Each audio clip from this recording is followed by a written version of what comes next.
Martin Laba is somebody who I have held in the highest regard.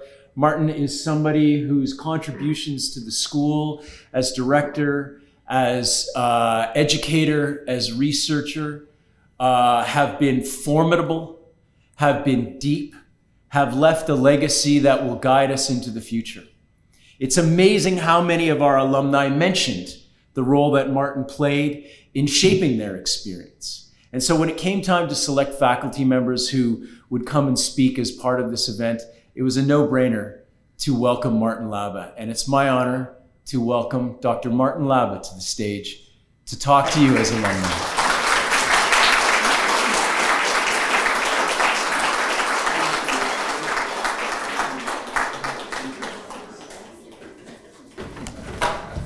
Okay, what a thrill, absolutely. I'm very honored to be here and to be able to speak to you, not as a retrospective necessarily, but I hope to get to the core of what communication as a discipline means both to all of you alumni, and to all of us that have been part of this. So when I say, oh joy, this is great, this is how I'm beginning, with an unrestrained expression of fulfillment at seeing all of you. I've given many speeches over many years and on an astonishing range of occasions, events, and issues, probably too many speeches. But this is the first time I've actually formally addressed alumni of the school. And you are, it seems to me, as I look out here, an embodiment of realized potential if there ever was one. And I'm grateful to have these 10 minutes that I have been allotted to tell you how wickedly awesome you are. There are metrics, many metrics, too numerous to mention, that are applied to determine the success of an academic program. But I'll cut to the chase. The metric that is most forcefully illustrative of a program's preeminence, of a program's relevance, is irrefutably its alumni. And so what I see in you individually and collectively, writ large, high relief, is the articulation of what it must be, what needs to be the core mission of education and the university. It's a mission of the achievement of citizenship and a ceaseless project of social change. I was the director of the school for, speaking of years too numerous to mention, I think it was 10 years total.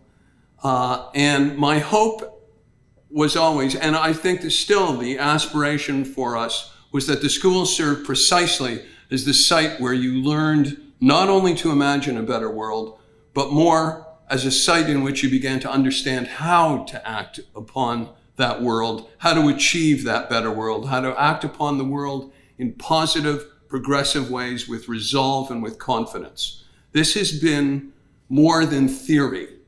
I was going to say more than mere theory. That would be a problematic adjective, but I'll say that it has been an urgent and critical practice in the school, a priority. We need to dispense with the unfortunate persistent dichotomy between the university and the real world, because what was and what is at stake in a university education is nothing less than the health and the progress and the well-being of democratic society. That was the potential I always saw in every undergraduate class that I faced for the first time. What is at stake is the achievement of a society that values individual creative and critical thinking, including dissonance and debate and diversity and difference.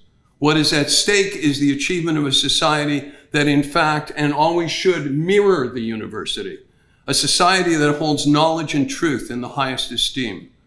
The pursuit of knowledge, contemplation, reasoning, experimentation, questioning, all are, in my mind, exalted activities that define your academic studies and are the bases of progressive, humane, collective solutions to gripping social problems of our age. You and I have the enormous privilege to be engaged in a field and a professional practice that ultimately has the capacities to articulate, to guide, and to instigate social change.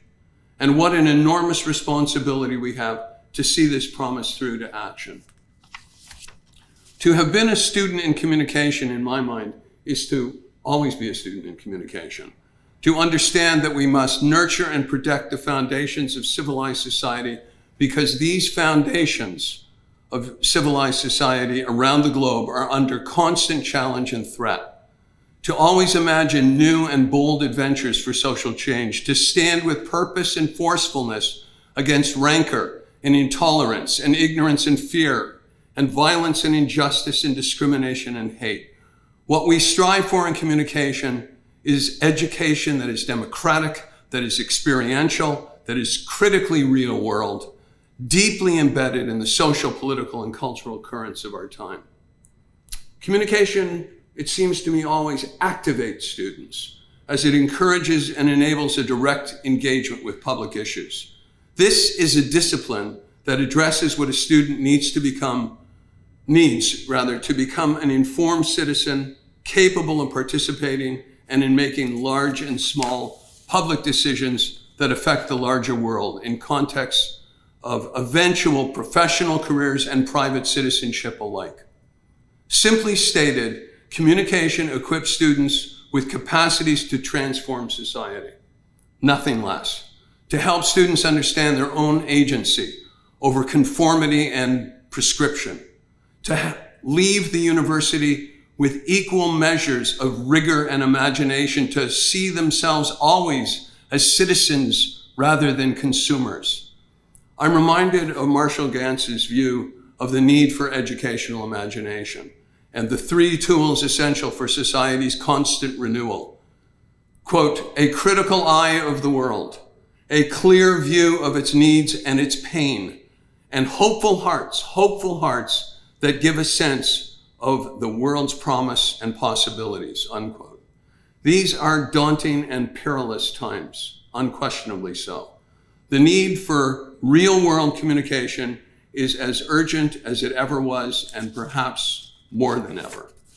Your education was meant to be relevant and resonant in your lives, meaningful, decisive, critical. It was meant to help you articulate and imagine and realize your dreams and aspirations in terms of both citizenship and career.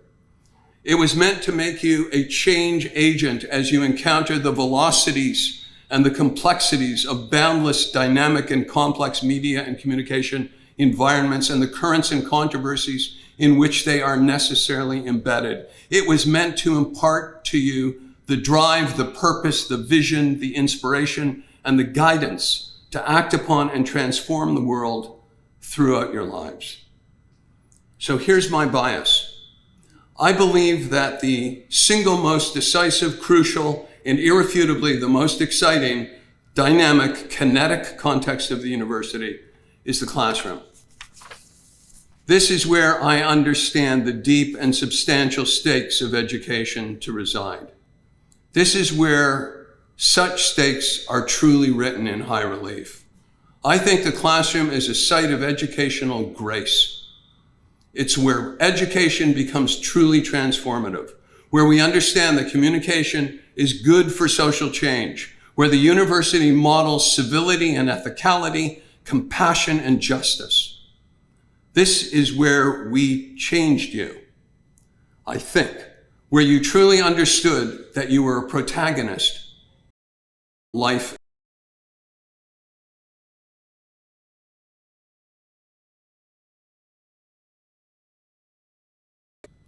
Your imprint on the school is indelible, so here's to you. May your hopeful hearts remain forever hopeful and continue to inspire and ennoble you throughout your lives, as they are also tangible and consequential in the school, now and in the future. Thank you very much.